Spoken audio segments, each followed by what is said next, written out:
On January 15th, 1208, a papal legate, Pierre de Castelnau, was murdered on his return trip to Rome. He had spent the last year in the county of Toulouse, quarreling over a Gnostic cult known as the Cathars.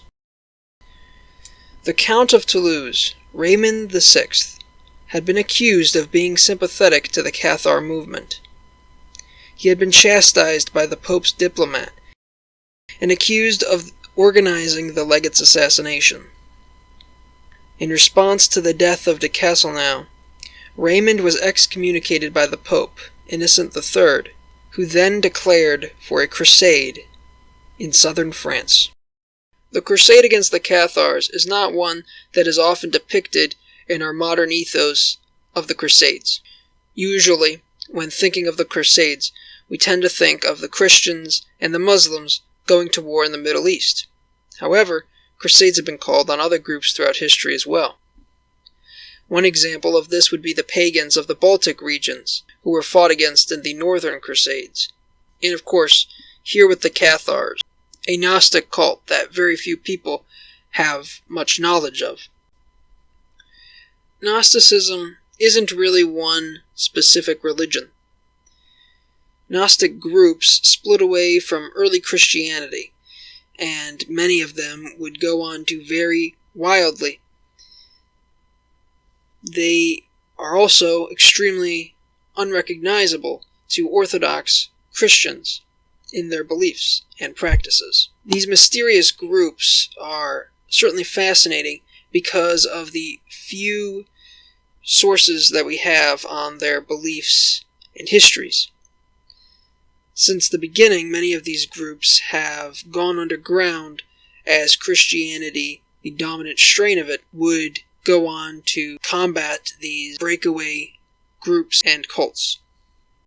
The specific strain of Gnosticism that the Cathars are believed to have originated from can be traced back into Eastern Europe.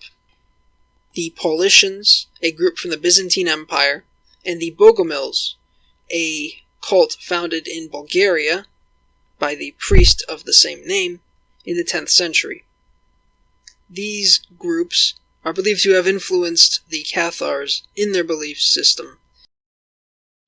The actual beliefs of the Cathars lay in murky waters. There is a significant lack of sources from the group, and many different Cathars held different interpretations and beliefs, which varied. Some question to what extent the movement even existed at all.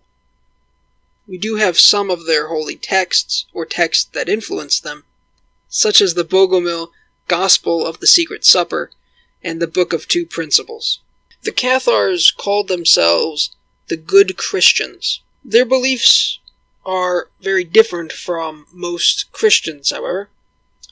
The Cathars believed in two gods, the God of the Old Testament and the God of the New Testament.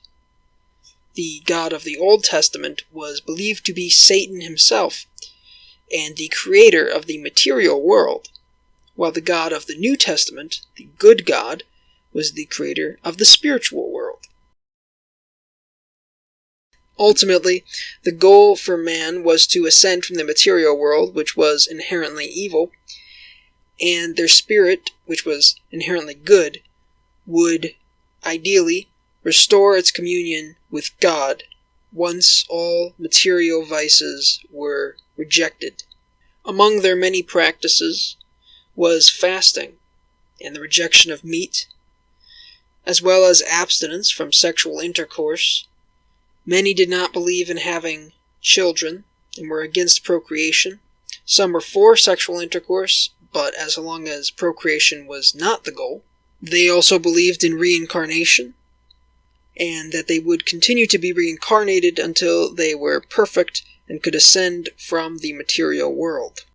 The Cathars rejected the use of the cross and the concept of Jesus' resurrection. Baptism was done before death in a ritual called the consolation. This was usually done before death, so as to minimize the risk of committing sin afterwards.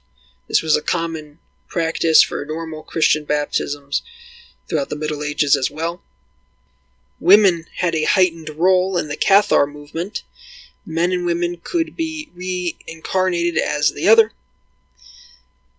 However, the Cathars believed that the final incarnation of a human was male.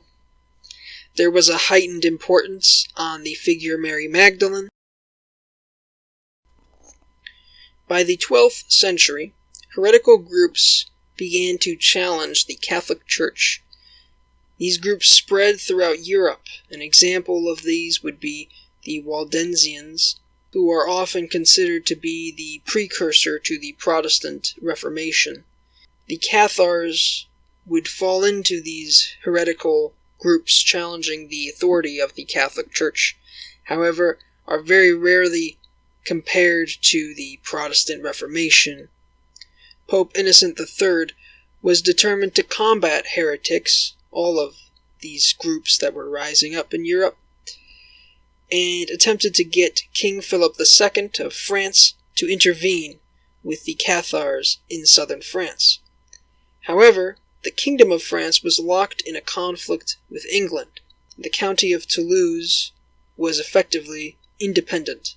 Ultimately, Pope Innocent III's efforts to combat heretics would result in the Albigensian Crusade against the Cathars.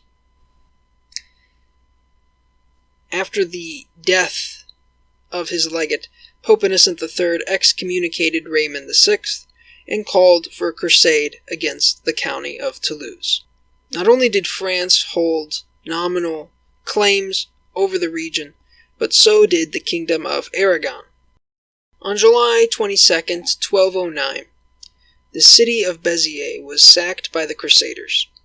A papal legate commanded the Crusader forces and demanded that the Catholics abandon the city and that the Cathars surrender. Neither side complied, and he ordered his men to massacre the citizens of the city, stating, "Kill them. The Lord knows those that are his own." Men, women, and children were slaughtered, Cathar or not. In August, the Crusaders took the fortified city of Carcassonne. The populace was expelled but not harmed. When the Crusaders took the city of Minerve, they allowed Catholics and Cathars to leave.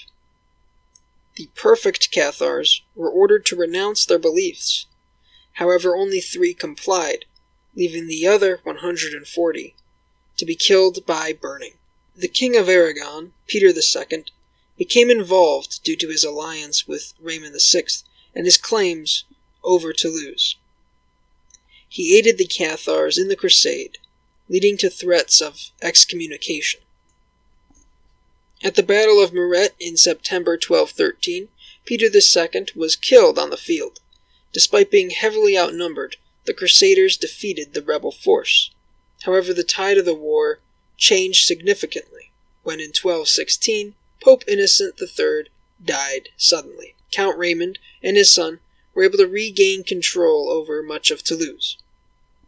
The new Pope, Honorius III, would once again pressure King Philip of France to lead a renewed Crusader campaign. Still fighting with England, Philip appointed his son Louis to lead the Crusader forces.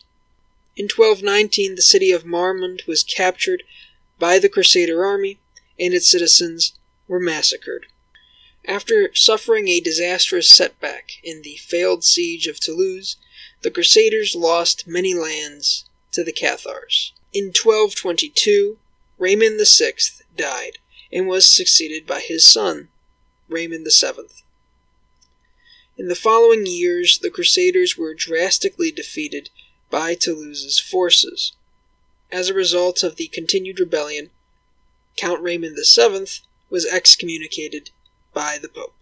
In response to the failing Crusader efforts, the papacy began to heavily tax its clergy, while gaining renewed support from Louis, who had now been made King of France upon his father's death. Louis VIII would lead the crusade again, with great success. The French throne continued the campaign, after his death in 1226. In the final years of the Crusade, the French Crusader forces were able to regain control over Toulouse, using scorched earth tactics until they took the city of Toulouse itself. On April 12, 1229, Raymond VII accepted a French peace treaty that allowed him to continue ruling over Toulouse for the remainder of his life. However, he would have to dismantle defenses and, among other concessions, combat the heresy of the Cathars. The county of Toulouse would later be inherited by the French kingdom upon Raymond's death in 1249. In the decades following their military defeat, the Cathars found themselves the targets of the Inquisition. Many would be burned and killed if they refused to renounce their heretical beliefs, and the Cathar movement was soon brought underground. By the late 14th century, the movement is thought to have gone mostly extinct.